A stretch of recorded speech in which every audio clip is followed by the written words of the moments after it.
What is a limit by Minute Math? A limit basically means getting close. They can be upper and lower limits, meaning they can come from the right or from the left. If we want to find the limit as x approaches 0, we would have to approach the limit from the right and from the left. We would keep zooming in closer and closer to 0 to see what the function is doing around 0. So, what happens there? Let's take the limit as x approaches 0 of a function x squared. As we approach 0 from the left and from the right, we can see our output get smaller and smaller towards 0. We can safely claim now that the limit is equal to 0. But couldn't we plug 0 in? I mean, 0 squared is just 0, right? Well, sometimes we can. But what about the limit as x approaches 0 of the function 1 over x? Well, we are not allowed to divide by 0, so we have to see what the limit is approaching as x gets closer to 0. Now this one is tricky.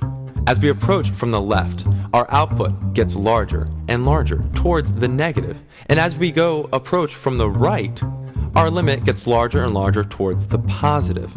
So both sides are not approaching the same value. We state that this limit does not exist.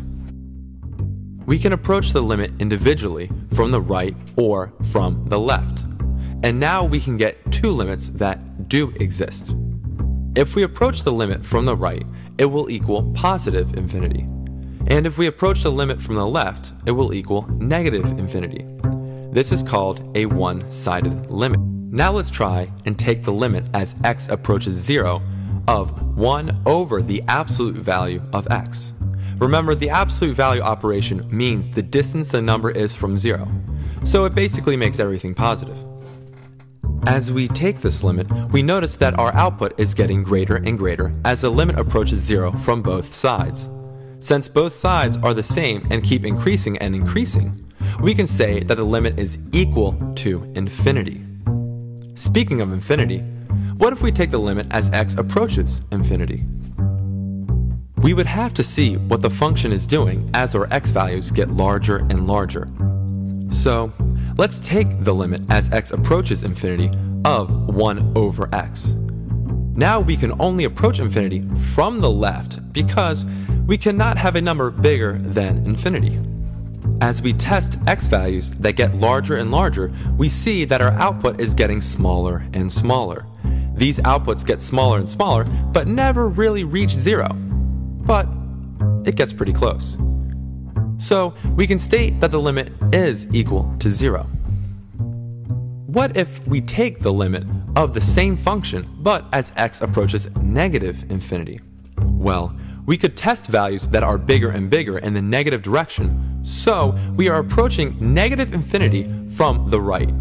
And we see that the same thing occurs from before. The output gets larger and larger, but will never really reach 0. But again, it gets pretty close. So we can state that the limit equals 0. If you liked the video, please hit subscribe and the like button below. Thank you for watching. Sincerely, Minute Math.